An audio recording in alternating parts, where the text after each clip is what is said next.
अजान हुई, मस्जिद के अंदर आ गए, सफ़ा बन गई, हथ बन ले, नमाजियां नाल जुड़ गए, पैर भी जुड़ गए, मोढे भी जुड़ गए, पैर सज्जे नमाजी नाल भी जुड़ गया, पैर खब्बे नाल भी जुड़ गया, मोढा सज्जे नाल भी जुड़ गया, मोढा खब्बे नाल भी जुड़ गया, पर दिल ना सज्जे नाल जुड़िया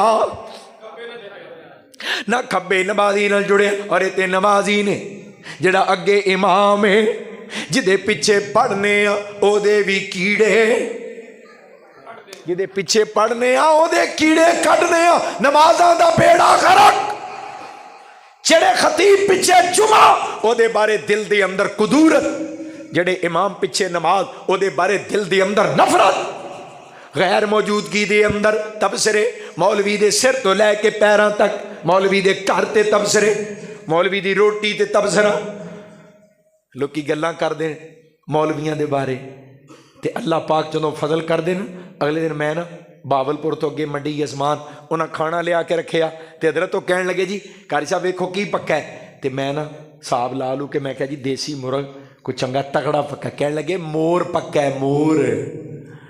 अल्लाह सानू मोर खवांदा है, अल्लाह सानू हिरन खवांदा है, हिरन। अल्लाह सानू खरगोश खवांदा है, अल्लाह कबूतर ते बदखा खवांदा है, अल्लाह बड़े जनाब कीमती परिंदे खवांदा है। ये दीन दी बरकत है, असी लोकां दियां रोटियां दे मोहताज नहीं, ये कुरान दियां बरकतां ने। लोकां दियां गलत फहमियां, मौलवी बनेगा कुरान पढ़ेगा भुखा मर जाएगा। ये दीन ओ कुछ खवांदा है। ओ ना एक दस्तरखान दे उत्ते काजी अबू यूसुफ फिका हनफी दे इमाम साहब तो बाद पहले इमाम, फिका हनफी दे इमाम साहब दे तमाम तर फतावा दे पहले रावी, इमाम अबू हनीफा दे शगिर्द अव्वल, शगिर्द खास काजी अबू यूसुफ रहमतुल्लाह अलैह। खलीफा हारून रशीद ने दावत की थी दस्तरखान ते, बड़ी आला दावत।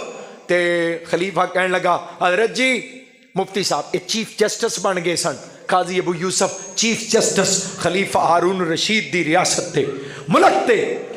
कहने लगा हजरत जी अज तुहाडे वास्ते एक स्पैशल डिश तैयार की थी, स्पैशल डिश। कहने लगी जी वो की? कहने लगा लिया के बर्तन ढक्कन परा कीता ते कहने लगा वेखो जी माशाल्लाह तुहाडे वास्ते स्पैशल डिश है। कहने लगे है की? कहने लगे पिस्ते दा हलवा है, पिस्ते दा हलवा, ते पिस्ता भी मेरे अपने बाग दा, असा खुद काश्त किया है पिस्ते दा हलवा।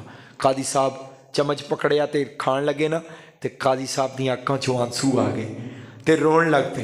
कहने लगे काजी साहब ये सिर्फ बादशाहां दे दस्तरखान ते मिलदा है ते नसीबां वालियां नूं मिलदा है, तुसीं रोन लग पे, रोन लग पे, ये खुशी दा मुकाम है।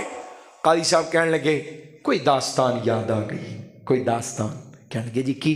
कहने लगा एक बच्चा ना घरों किसी कारखाने के अंदर काम करने वास्ते मेहनत मजदूरी करने वास्ते जाता सी, यतीम बच्चा, तो उतों जी कोई थोड़ा बहुता दिहाड़ी लभदी खर्चा लभदा घर आके माँ नूं देंदा ते माँ उहदे नाल दाल रोटी बच्चियां जोगी कर लैंदी।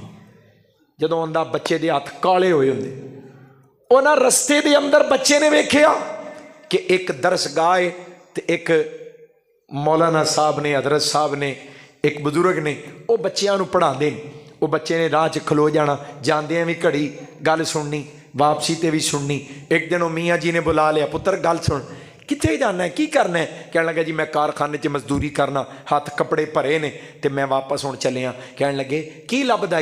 कहने लगा जी चंद टके लभदे ते एक दिन की रोटी जोगा खर्चा बन जाता है। कि कहने लगे जे रोटी का खर्चा मैं दे दिया करा तो तू मेरे को पढ़ लिया कर, इतने बह के पढ़ लिया कर। कहने लगा जी मां उस नाराज होएगी। कहने लगे नहीं कोई गल नहीं, खर्चा लभेगा, मां ने किहड़ी गल्लों पुछना है, तू दसी ना मैं कित्थे जाना। मां ने कुछ दिन बाद महसूस किया अगे आउंदा सी ते कपड़े भरे हुंदे सन, हुण जिवें घल नहीं आ उंज ही आ जांदा, हाथ भी साफ कपड़े भी साफ, पुत्र जाना कित्थे? बिला खरदास्ता मां राह विच एक मियाँ जी बच्चों पढ़ाते हैं तो अल्लाह रसूल दीयां गल्लां दसते हैं, मैं उन्होंने कोल बह जाना, उन्होंने कोल पढ़ना। माँ ने फटिया पुत्र बाहो, वे मौलवी मेरे पुत्र नूं भुखा मार नहीं, की पढ़ाउण लगा? ये जिहड़ी मजदूरी करके दाल रोटी लियाउंदा, असीं दाल रोटी तो भी जावांगे, अज तो बाद मेरे बच्चे नूं ना रोकी, ये दाल रोटी चलदी है पई ते इहनूं चलन दे। ते मियाँ जी कहन लगे बीबी जिधर तू घलनी है उथों दाल रोटी लभेगी। जिहड़ी गल मैं सिखा रहा वां जे इस गल ते लग जाए तो एक दिन पिस्ते दा हलवा खाएगा। कहन लगे वो दिन गया ते अज दा दिन आया। उस बुजुर्ग दे कोल बह के ते मैं दीन सिखदा रहा। मेरा नाम अबू यूसफ है जिन्होंने दुनिया काजी दे नाम ते जान दी ते उस मियाँ जी दा नाम इमाम अबू हनीफा सी। इमाम अबू हनीफा रहमतुल्लाह अलैह दे कोलों इल्म हासिल करके दीन पढ़ के सीख के अज मैं बादशाह दे दस्तरखान ते बह के ते पिस्ते दा हलवा खा रहे हैं। लोगो ये अल्लाह दे दीन दी बरकत है, इल्मे दीन दी बरकत है, तालीमे कुरान दी बरकत है। अल्लाह पाक ओ रोजियां ते गजावां अता करदे ने जिन्हां दा आम लोगां ने कदी तसव्वुर भी ना कीता होए। इहदे अंदर अपनी बड़ाई कोई नहीं, एक कुरान दी बरकत है। कुरान दी बुजुर्गां ने एक जुमला कहना लोगो कुरान नाल जुड़ जाओ। मैं 70 साल कढ़े ने कुरान नाल यारी ला के ते मेरा इस जिंदगी दा ते यारी दा नतीजा पता की है? कुरान भुख भी मुका देंदा जे ते कुरान दुख भी मुका देंदा जे। अबू बकर मीर यूट्यूब चैनल हर प्रोग्राम की वीडियो सुन लो।